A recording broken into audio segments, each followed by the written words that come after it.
Hello students, welcome back to my YouTube channel Infinity by Vishali. आज हम class 10 NCERT का chapter number 9 some applications of trigonometry start करेंगे। देखो, इस chapter में हमने क्या सीखना है, ट्रिग्नोमेट्री का यूज कैसे होगा। ठीक है, लास्ट चैप्टर में हमने क्या पढ़ा था, इंट्रोडक्शन टू ट्रिग्नोमेट्री। अब हम देखेंगे कि ट्रिग्नोमेट्री का यूज कैसे होता है। ठीक है, तो सबसे पहले हम इस चैप्टर के इंट्रोडक्शन के बारे में पढ़ेंगे, देन हम फर्दर इसकी एक्सरसाइज स्टार्ट करेंगे।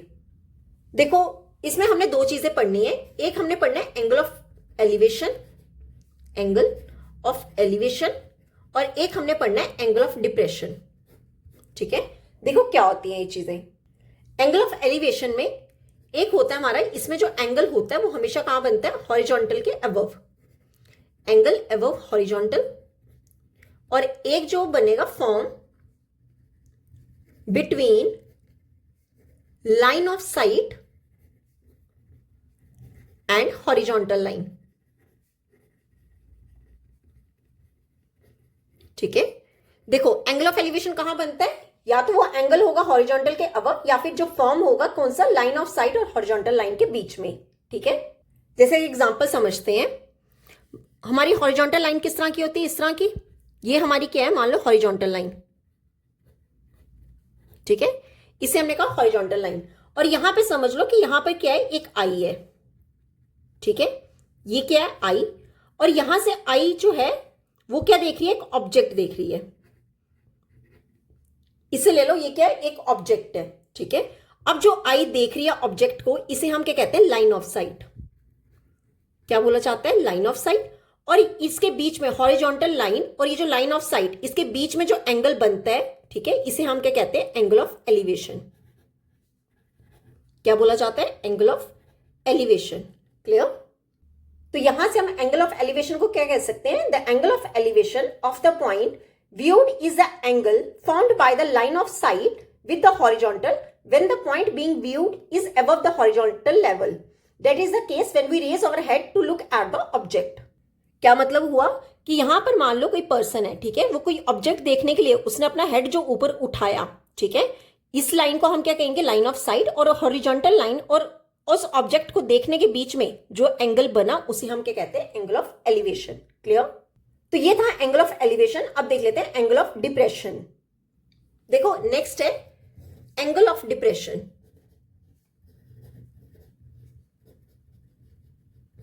एंगल ऑफ डिप्रेशन जो है, इसमें जो एंगल बनता है वो बिलो हॉरिजॉन्टल बनता है। कहां बनता है, बिलो हॉरिजॉन्टल। और या तो हम कहें कि जो फॉर्म होगा, formed between line of site and horizontal line, sorry, line of site and horizontal line.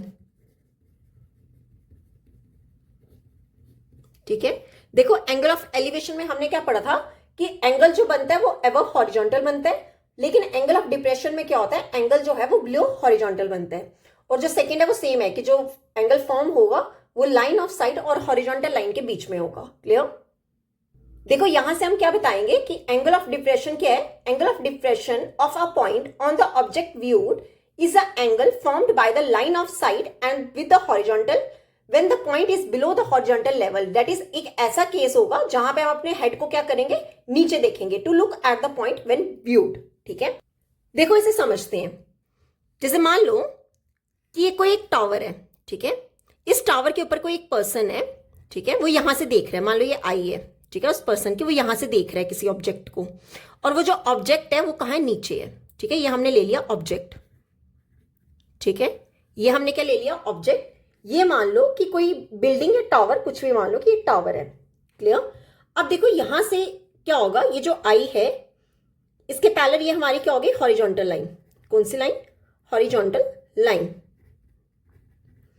अब यहां पे क्या जो एंगल बनेगा, ठीक है, जो एंगल बनेगा वो कहां बनेगा, यहां पर जाके। ठीक है, ये हमारी क्या होगी, नीचे देख रहे हैं ना ऑब्जेक्ट, ये हमारी क्या होगी, लाइन ऑफ साइट। और हमने क्या पढ़ा है कि जो एंगल बनता है वो किसके बीच में बनता है, लाइन ऑफ साइट और हॉरिजॉन्टल लाइन के बीच में बनता है। मतलब यहां पे जाके हमारा क्या बन रहा होगा, एंगल ऑफ डेविएशन बन रहा होगा। क्या बोलेंगे इसे, एंगल ऑफ डेविएशन। क्लियर। ये हमारा क्या होगा, ऑब्जेक्ट, ये हमारी क्या होगी, आई। ठीक है, अब ये जो पर्सन है जिसकी आई है, वो उसने यहाँ नीचे क्या देखा, ऑब्जेक्ट देखा। अब जो नीचे देख रहा है ये उसकी क्या होगी, लाइन ऑफ साइट, और यहां से क्या होगी, हॉरिजॉन्टल लाइन। तो हॉरिजॉन्टल लाइन और लाइन ऑफ साइट के बीच में जो एंगल बनता है उसे हम क्या कहते हैं, एंगल ऑफ डेविएशन। क्लियर? इसलिए एंगल ऑफ डेविएशन में हम हमेशा क्या करते हैं, अपना हेड नीचे की तरफ देखते हैं। ठीक है, हेड जो है वो नीचे की तरफ करते हैं ऑब्जेक्ट को देखने के लिए। अब देख लो, मान लो कि अगर ये एंगल थीटा है, एंगल ऑफ डेविएशन, तो ये वाला एंगल भी क्या होगा, थीटा होगा। कैसे? देखो ये टू लाइंस मान लो कि क्या है, पैरेलल है। ये टू लाइंस पैरेलल है और इसे एक हॉरिजॉन्टल लाइन क्या कर रही है, कट कर रही है। तो जितना एंगल ये होगा उतना ही एंगल क्या होगा, ये होगा। तो इन एंगल्स को क्या बोला जाता है, ऑल्टरनेट इंटीरियर एंगल्स। क्लियर? तो हमने एंगल ऑफ एलिवेशन में क्या पढ़ा कि एंगल जो है वो अबव हॉरिजॉन्टल बनता है, और एंगल ऑफ डिप्रेशन में एंगल जो है वो बिलो हॉरिजॉन्टल बनता है। क्लियर? देखो यहाँ पे क्या है, हॉरिजॉन्टल के नीचे है, तो इसे क्या कहते हैं, एंगल बिलो हॉरिजॉन्टल। तो ये था एंगल ऑफ डिप्रेशन। अब देखो इसमें आपको ट्रिग्नोमेट्रिक टेबल जो है वो पूरा लर्न होना चाहिए। ठीक है, जिसमें हमें साइन थीटा, कॉस थीटा और टैन थीटा की वैल्यूज आपको लर्न होनी चाहिए। ठीक है, ऑल 0 डिग्री पे भी, 30 डिग्री पे, 60 डिग्री पे, 90 डिग्री पे। मतलब मेन आपको ना ये तीन लर्न होनी चाहिए, 30 डिग्री, 60 डिग्री और 90 डिग्री। ठीक है, किस किस की, साइन थीटा की, कॉस थीटा की और टैन थीटा की। क्लियर? अब देखो एक एग्जांपल समझ लेते हैं। अब देखो एग्जांपल है, अ tower stands vertically on the ground from a point on the ground which is 15 meter away from the foot of the tower. The angle of elevation of the top of tower is found to be 60 degree. Find the height of the tower. देखो क्या कहा है इस question में कि एक tower है और वो वर्टिकली स्टैंड है। वर्टिकली क्या इस तरह का होता है, ठीक है, वर्टिकली इस तरह का होता है। Vertically stands on the ground, ground पे क्या है, वर्टिकली स्टैंड है, और बोला गया है कि from a point on the ground which is 15 metre away from the foot of the tower. देखो ये क्या टावर है, ठीक है, ये हमारा क्या टावर, और बोला गया है कि जो टावर है वो ग्राउंड से, from a point on the ground, ठीक है, ग्राउंड से वो कितने मीटर अवे है, 15 मीटर। जब भी बोला गया हो फुट, तो आपने हमेशा जो हमें टावर बिल्डिंग कुछ भी दिया गया होगा उसके नीचे से उसका डिस्टेंस होगा। ठीक है, मतलब यहां से लेके यहां तक उसका कितना डिस्टेंस दिया गया है, 15 मीटर। और बोला गया है कि जो एंगल ऑफ एलिवेशन है of the top of the tower, कि यहां से जो एंगल ऑफ एलिवेशन बन रहा है टावर के टॉप तक, वो कितना बन रहा है, 60 डिग्री बन रहा है। और हमें क्या निकालनी है, हाइट ऑफ द टावर, मतलब हमें हाइट निकालनी है। देखो कैसे करेंगे, ये हमारा 90 डिग्री होगा। 90 डिग्री के सामने वाला क्या होता है, हाइपोटेन्यूज, ठीक है, और एंगल के सामने वाला क्या होता है, परपेंडिकुलर, मींस ये आपका क्या है, परपेंडिकुलर, और एडजेसेंट में कौन सा होता है, बेस होता है। अब देखो आपको क्या निकालना है, हाइट निकालना है, ठीक है, और ये हमें बेस गिवन है। ठीक है, अब देखो हमें, आपको याद हो हमने पढ़ा था सोना चांदी तोले, पंडित बद्री प्रसाद हर हर बोले।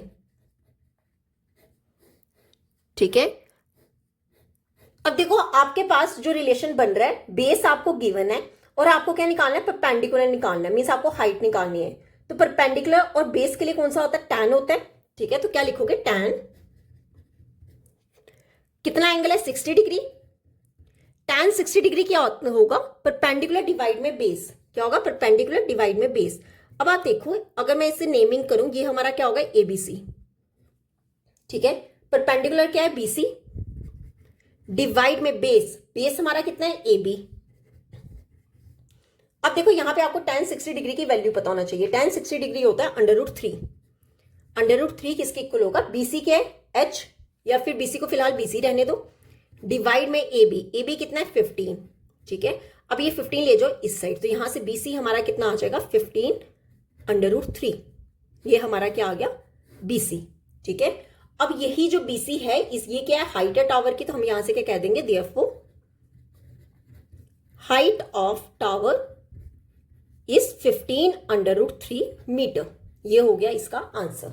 ठीक है, मैंने आपको क्या बताया था कि आपको साइन, कॉस और टैन की, इन तीनों की वैल्यूज पता होना चाहिए। किस पे, साइन 30 डिग्री, मतलब 30 डिग्री पे, 60 डिग्री पे और 45 डिग्री पे। ये आपको वैल्यूज लर्न होनी चाहिए। क्यों, क्योंकि यहां पे इनका क्या होगा, यूज होगा। क्लियर? तो यहां पे होती है हमारी इस चैप्टर की इंट्रोडक्शन कंप्लीट। आज हम यहीं तक ही करेंगे। नेक्स्ट लेक्चर में हम स्टार्ट करेंगे एक्सरसाइज 9.1। अगर यहां तक आपको कोई भी डाउट होगा तो आप मेरे से कमेंट्स में पूछ सकते हो। आई होप आपको वीडियो अच्छी लगी होगी। अगर आपको वीडियो अच्छी लगी है तो please like, share and subscribe my channel. Thank you.